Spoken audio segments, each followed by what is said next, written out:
There are many hypotheses about the explosion of depression and anxiety out there, especially for young adults under 30.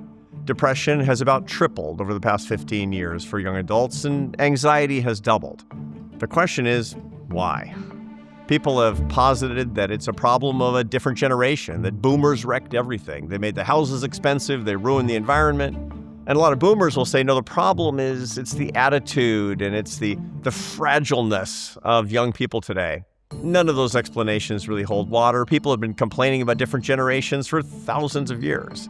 The real reason that we actually find behind the epidemic of depression and anxiety is the answer to the question, does your life have meaning?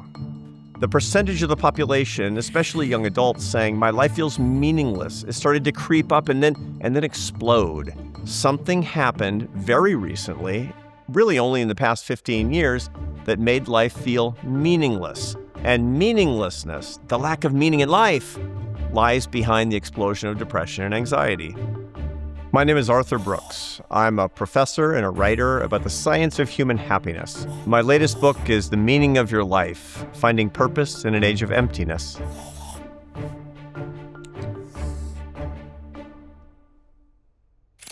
Thank you for watching Big Think. If you'd like to support our work, we encourage you to join our members community. As a member, you'll receive our quarterly print magazine, a beautifully designed collection of the ideas and interviews that matter most. Big Think is for curious people who want to take deep dives into big ideas. To support the media you want to see in the world, go to bigthink.com/membership. And now, back to the interview. Why life feels meaningless. So some people find meaning more easily than other people do. The number one predictor of your life feeling meaningful is living your life in real life. It's relationships. It's living kind of in the old way, as a matter of fact.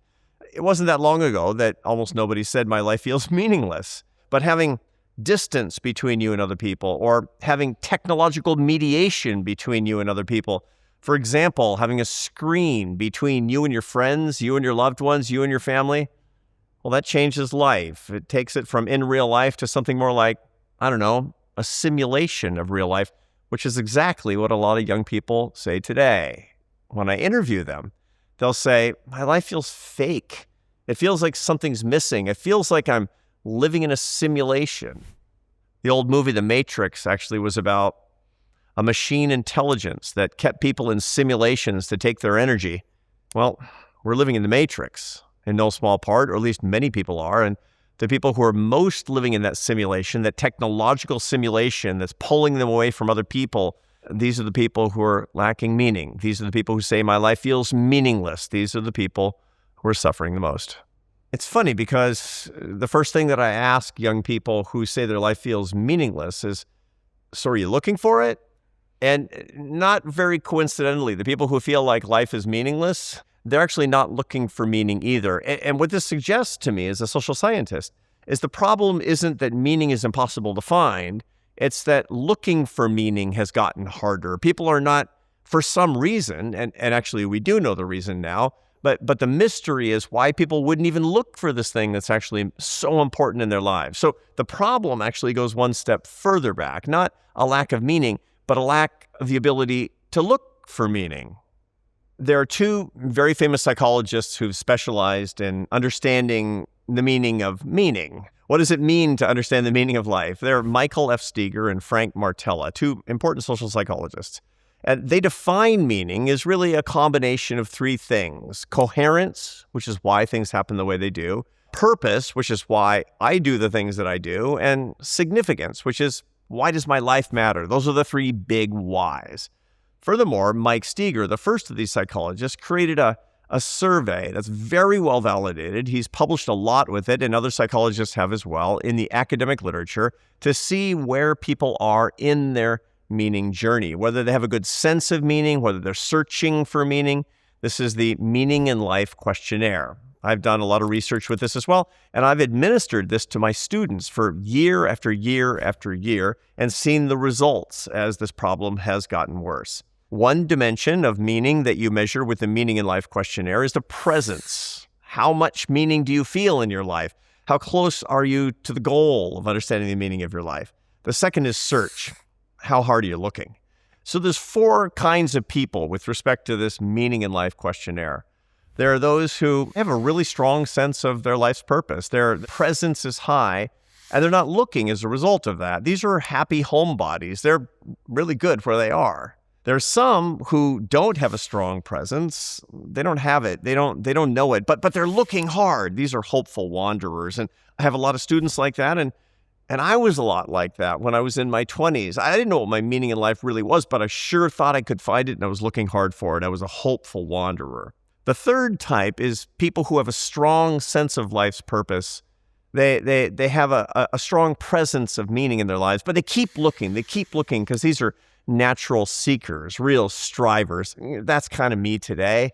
I have a strong sense of my life's meaning, but I'm always looking for something better.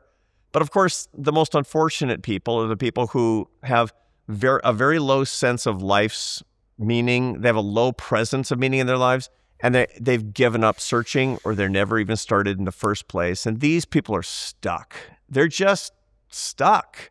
They're not looking. They don't have it. They don't know what to do. And these are the people that I'm most worried about today. These are the people that I'm studying because I see the explosion in the number of people who really are stuck. They neither have a sense of presence of meaning, nor are they looking for it. And I want to know why. Of the 4 types, the group that's growing most quickly, especially among young adults, are those who are stuck, those that we call lost in place. That's the number that's actually exploding. Typically, you'd find that it's 5% of the population. Well, it's multiples of that, and it's going up every single year. Who are these people? These are young adults who are coming of age. It's not as if older people are losing their sense of meaning, but older people get older and they start to disappear from the population, and they're replaced by younger people. And these younger people don't have a strong sense of the presence of meaning in their lives, nor are they, for whatever reason, looking for meaning in their lives. And that's why lost in place. That's why the stuck part of the population is exploding in number. People often ask, how do I know that the right hemisphere of my brain is working? The answer to that is that you feel things and don't know why. It's a little bit of mystery in your life, as a matter of fact. Let's say that you hear a beautiful song and it chokes you up. You can't quite explain it. Maybe you have a memory of something that doesn't seem so emotional, but it makes you feel emotional. Maybe you have a conversation with somebody and it gives you a strong sensation that this is something you need to pay attention to, but you can't quite articulate what it's all about. When you have strong emotions or a strong reaction to something and you can't say exactly why, the reason for that is that your language centers are not on the right hemisphere of your brain. That you've triggered this sense of mystery and in fact meaning, coherence, purpose, significance, the things that really matter most to you. You've triggered the why side of your brain, and the why side of your brain, well, it'll really affect you in a very, very deep emotional way. When you have those sensations and you can't quite explain them, it means the right side of your brain is very active.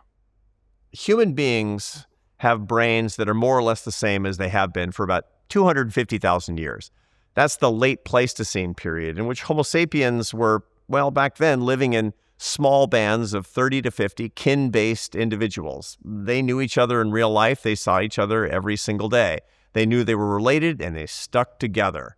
The result of it is that the human brain since then kind of works the same way. We have to know who our people are. We have to have relationships in real life. Now, to be successful at that period, and still today, you needed to be able to do 2 kinds of things. You needed to sort out complicated problems of how to and what, how to find a gazelle and kill it somewhere around a watering hole, or for that matter, how to write a piece of software or operate your toaster, just the how to and what of ordinary life. And you also needed the why part of your brain, which would sort out the why would I want to do anything? Why would I want to be in relationship with other people? Why would I want to mate and have kids? Why would I want to actually feed my children and bring them up? Why would I want to do all these things? The second set of questions that I just addressed are not the complicated questions of how to and what. Those are the complex questions of why. They're not actually hard to understand, but you can't solve them because they're full of mystery and meaning. Why do I do the things that I do? Because I love my family. So what do? I go and I support them. How do I do it? By figuring out how to get a gazelle. And in the modern context, it's sort of the same thing. And the brain from 250,000 years ago and still today is supposed to integrate between these complex and complicated functions. We're supposed to ask why questions to motivate us and how to and what questions so that we can actually meet those motivations in ordinary life. You got to have both. If you didn't have one side or the other, you'd be in big trouble. And this is not just because we operate like cavemen. Still today, it's really important that you have motivations, mystery, and meaning in your life to want to do things that have significance, and you have to figure out how to actually go and do those things. If you don't have one side, if you can't do the how to and what, you'll be helpless. You'll be a disaster. But if you don't have the why, you'll be rootless and won't have any idea why you're doing what you're doing, and you'll be depressed and lonely and anxious. Now, of course, what I'm talking about here is that the one side of the brain, one part of the brain, is the why side, is the meaning side. It's the happiness and love side. The other side is the how to and what side, the engineering side, the analysis side, the sort out the problem side. Now, there's a theory behind all of this that comes from neuroscience called hemispheric lateralization. That's just a fancy way of saying that the right side of the brain and the left side of the brain do different things. Not a very surprising idea, of course. Now, what do we know? Based on fMRI studies and the most cutting-edge neuroscience, it's the right side of the brain that's dedicated to the why, to the mystery, the meaning, the love and the happiness, the why would I get out of bed in the morning and why do I love the people that I do? Why do I worship the divine? What is my purpose in life?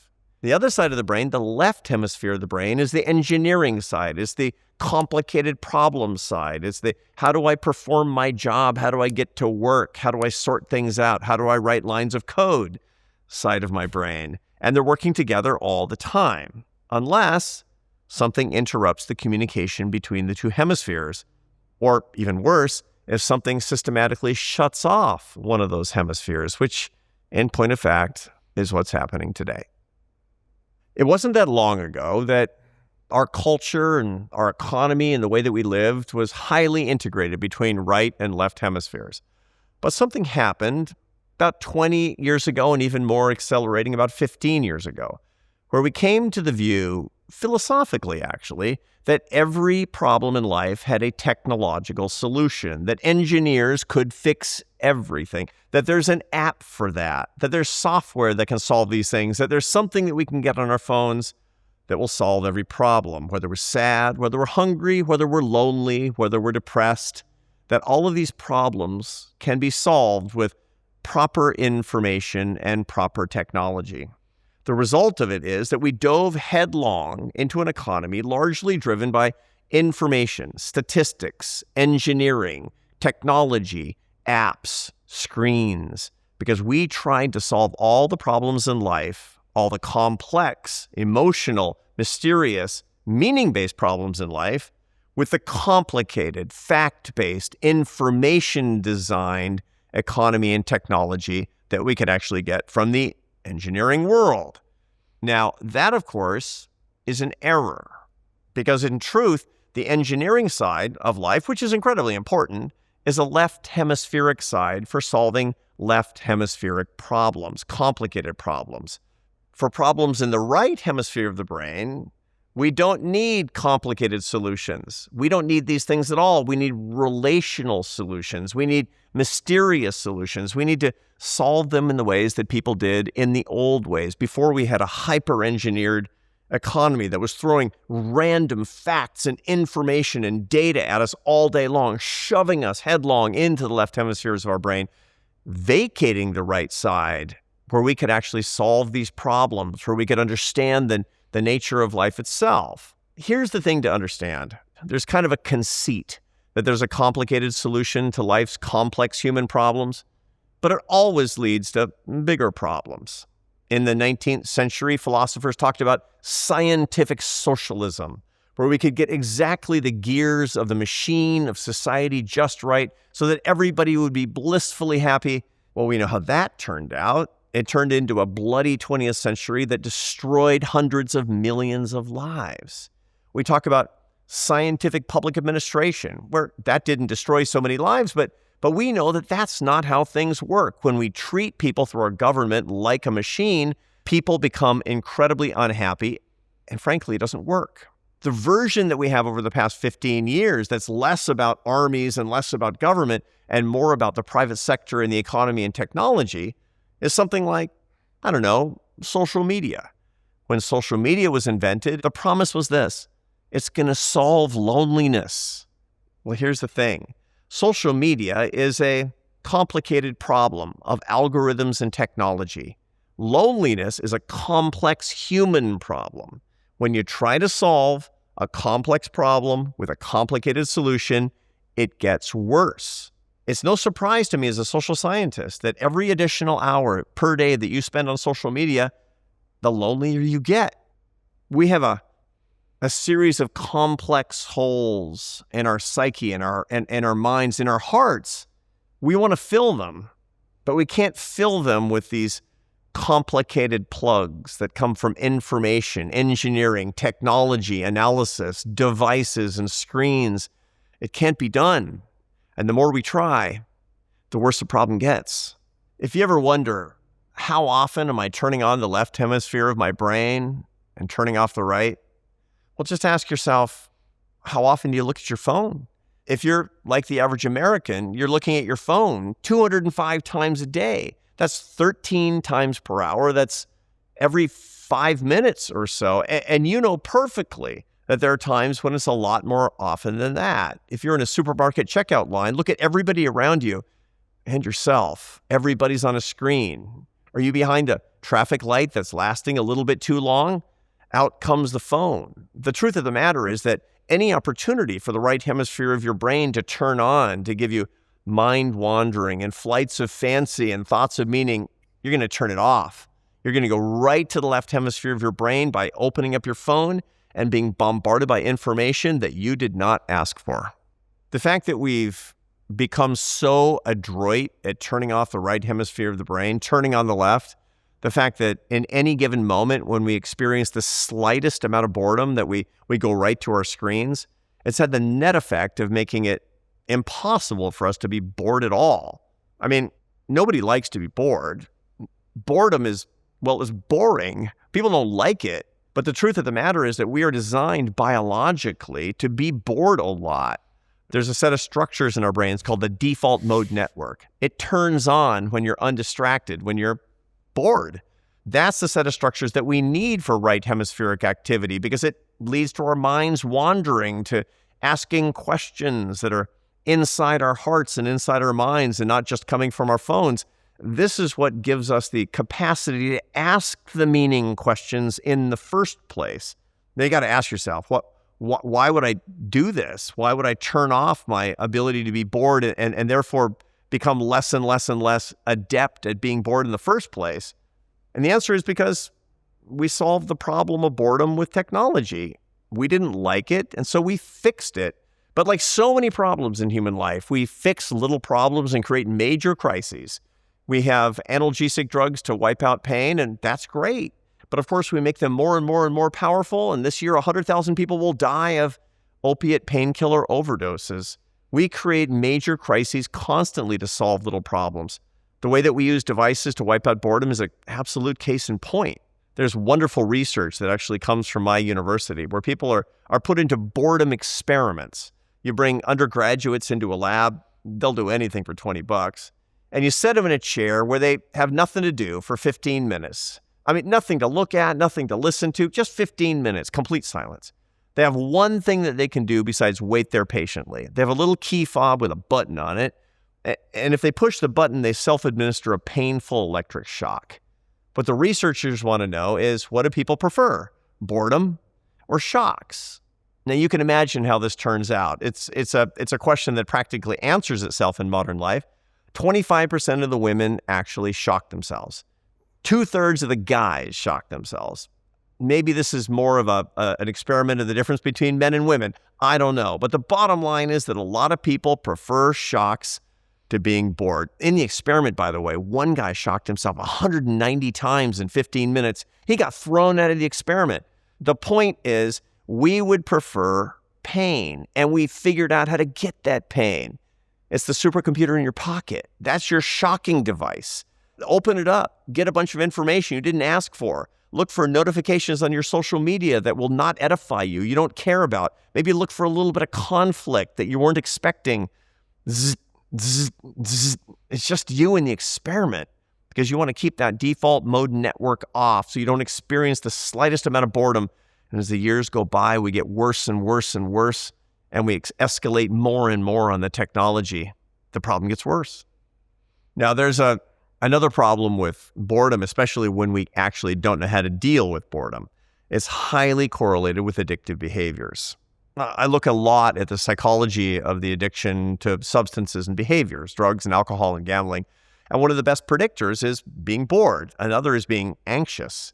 Anxious people, bored and anxious people, these are people who are really at risk for drinking too much, for using too much drugs, for gambling to excess, because they're actually trying to distract themselves from ordinary life. They don't want to be alone in their heads because it's too anxiety provoking or it's just, frankly, too boring. Well, what's happened is our inability to actually face up to a little bit of boredom while waiting at a light or in the supermarket checkout line or anything else has made it such that when we have the slightest amount, we have to actually use our devices to chase away that boredom, which makes the addiction worse. And this puts us into kind of a doom loop in which a little bit of boredom, the devices go on. The devices make it harder for us to deal with boredom. So we use our devices more, and that escalates the behavior. And pretty soon, before we know it, that's all we're doing. We're not alive in real life. We're not seeing the things around us. We don't notice anything else. We're simply trying to distract ourselves almost 24 hours a day, or at least every waking hour. You know, the engineering culture, the culture of hustle and grind and efficiency and technology, this is nothing new. I mean, this has been going on for a long time, all the way through the 20th century, really since the advent of the Industrial Revolution, as a matter of fact. And so you got to ask, why did it suddenly explode after 2008? It wasn't just this particular device, the small screen in our pockets. It was something bigger than that. And what it really was something that we actually see in all sorts of natural and technological symptoms. You know, if you're looking at the spread of a virus, well, it'll kind of incubate and grow slowly, and suddenly it'll explode, right? And there's an idea, a political idea, and a few people will have it, and then it'll spread a little bit, and it'll feel like it just comes out of nowhere. Now, why is that? And the answer is what we might call the Campbell effect. The Campbell effect actually comes from this character in The Sun Also Rises, the great novel by Ernest Hemingway, Mike Campbell. He's a drunk, and he's broke. He's bankrupt. And he's asked by somebody else, it's like, how'd you go broke? And he says, little by little, and then all of a sudden. Because that's how things actually happen. That's how things happen in life. You know, nobody's marriage suddenly just breaks apart. Most people, this is one of the things that I study, they don't get along, and they kind of, they work on it as best that they can, and then suddenly they can't stand it anymore and they get a divorce. And people say, came out of nowhere. It doesn't come out of nowhere.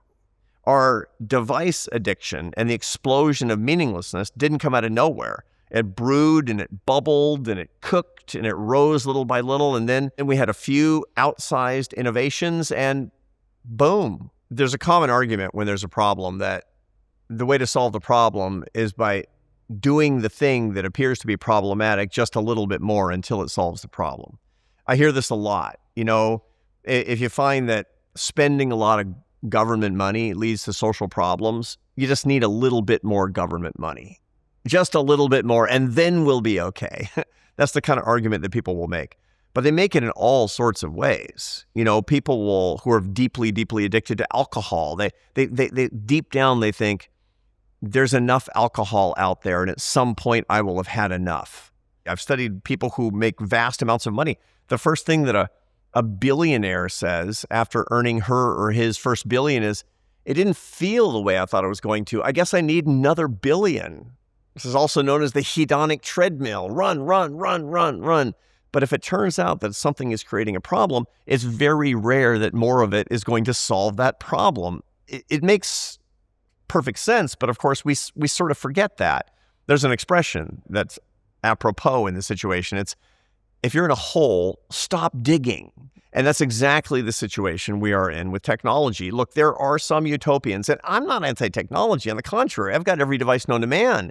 But true utopians believe that we're going to hit some sort of singularity, that there's going to be the killer app that's going to sort everything out. I get it. Yeah, too much screen time, and it's making your kids depressed, and it's making you not care about your life, and it's ruining your marriage because it's pulling you away from your spouse. But sooner or later, the tech is going to be so unbelievably good that every problem is going to be solved, and we won't be lonely anymore. You're going to have the perfect partner in AI. You're going to have the perfect therapist in the app that's going to solve this for you.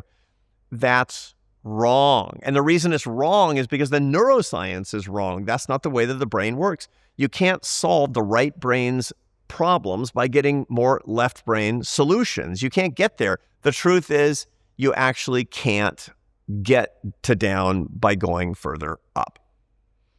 Now, one solution to this problem that I hear all the time is throw your phone in the ocean. Get rid of it all, man. I mean, go live in the woods. Now, to begin with, that's completely implausible. That's just not going to happen. The ship has sailed. But furthermore, it's a bad idea because the truth of the matter is that human ingenuity is improving human life all the time. We live longer. We live better. We have greater economic growth. We're meeting our caloric needs. Life is better because of the way that we've solved so many complicated problems. The solution is not less technology. It's using technology appropriately. It's not over-engineering the parts of our lives that don't need to be over-engineered. It means actually attending to the right hemisphere of our brain, the complexity, the mystery, the meaning, the love, and the happiness by actually being in relation, in love, in the ways that we actually need, and not polluting that right hemisphere of our brain with more of these left hemispheric solutions. I'm not anti-technology, and I don't think any of us should be anti-technology. On the contrary, it just means that we need to understand how technology works, how it should work, and where we should not be using it as much as where we should be using it. Now, a lot of what I know about this actually comes from left brain technology. It actually comes from the study of neuroscience, in which we're dealing in facts and technology and analysis and science. It's really great. I love that for sure. But I don't let it turn into a religion per se. I have a real religion. I don't turn it into love per se because I have real love in my life, and I have to have boundaries between these kinds of solutions to inform me of the things that are really important to me for my understanding of life and my work, and actually being part of that life and living that life and enjoying my work and having relationships that will enrich it and make me want to do it in the first place.